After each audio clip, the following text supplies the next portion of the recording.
Саламатсыздар ма, құрметті білім алушылар? Мен Сопбекова Алма, Жамбыл облысы Сарысу ауданы Шағалалы негізгі мектебінің бастауыш сынып мұғалімімін. Бүгінгі сабағымыздың тақырыбы ғарыш дегеніміз не? Оқу мақсаты астрономияны ғарыш туралы ғылым ретінде сипаттау. Сабағымызды бастамас бұрын психологиялық дайындық жасаймыз. Қане, қанат жазайық, қарлығаш боп ұшайық, ұшып алайық, қайта келіп қонайық. Ғарыш дегеніміз не? Балалар, мұқият тыңдаймыз. Қазір осы ғарыш жайында мағлұмат айтылады. Ғарыш бұл шексіз кеңістік. Онда ғаламшарлар, жұлдыздар және басқа да ғарыш денелері бар. Жерді қоршаған бүкіл дүние әлем немесе ғарыш деп аталады. Адам ерте кезден-ақ ғарышты зерттеуге тырысқан. 1961 жылы 12 сәуірде тарихта ең бірінші рет Юрий Гагарин ғарыш кемесімен жер шарына ұшты. Қазақстан ғарышкерлері Тоқтар Әубәкіров, Талғат Мұсабаев. Есте сақтаймыз, балалар.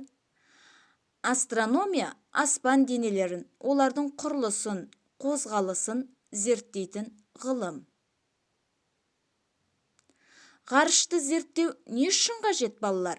Егіннің шығымын болжауға, ауа райын болжауға, телехабар, байланыс жүргізіледі. Балалар,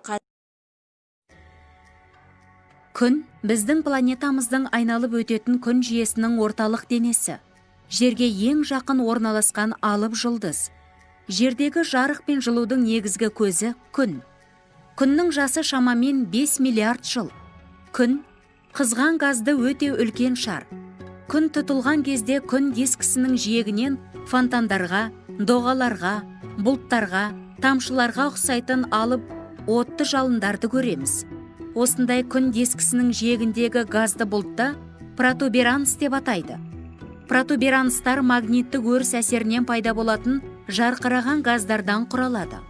Олар бар болғаны бір немесе 2 күн, ал кейбіреулері 1 ай өмір сүреді. Күннің көлемінің диаметрі жер көлемінің диаметрінен 109 есе үлкен. Күн негізінен сутегі мен гелийден тұрады. Көзге көрінетін беті фотосфера деп аталады.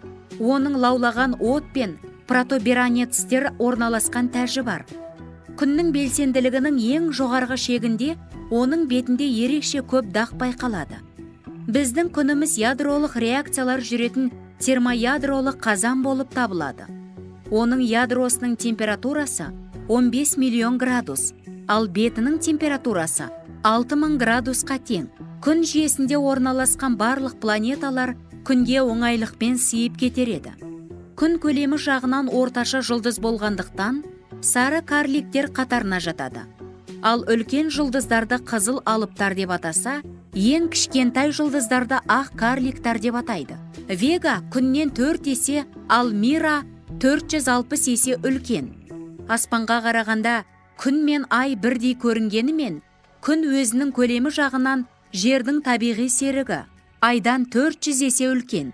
Себебі күн біздің планетамыздан 400 есе алыс орналасқан. Егер де ай күн мен жердің дәл ортасында қалса, онда күнді толығымен жауып қалады.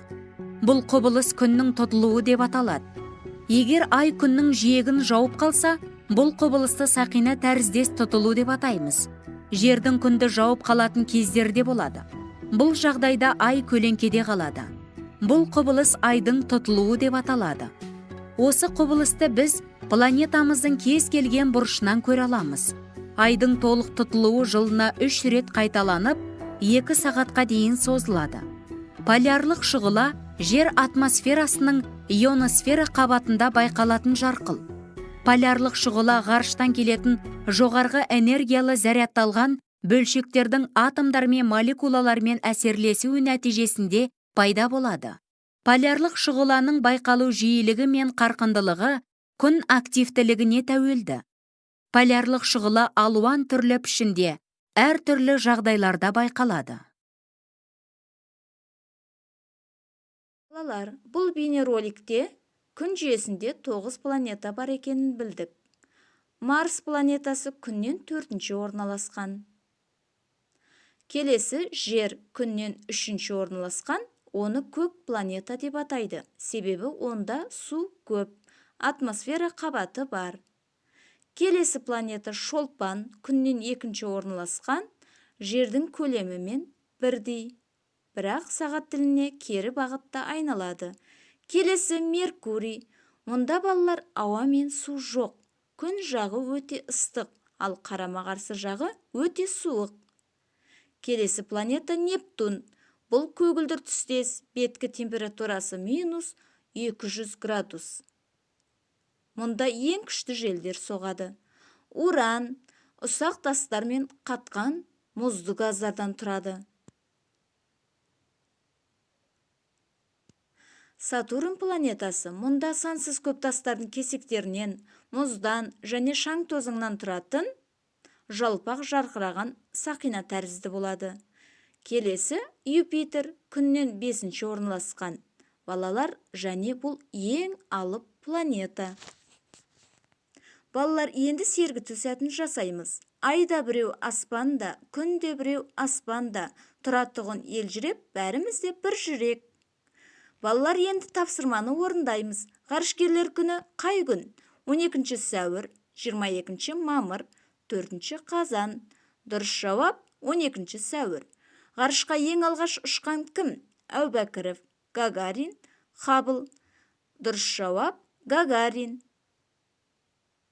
Күн жүйесіндегі планетар саны қанша? 8, 7, 9. Дұрыс жауап 9. Жерге ең жақын жұлдыз. Бұл күн. Дұрыс жауабы күн. Балалар, енді бүгінгі сабақтан үйренгенімізді жазбаша кері байланыс жасаймыз. Білемін, білгім келеді, үйрендім. Сау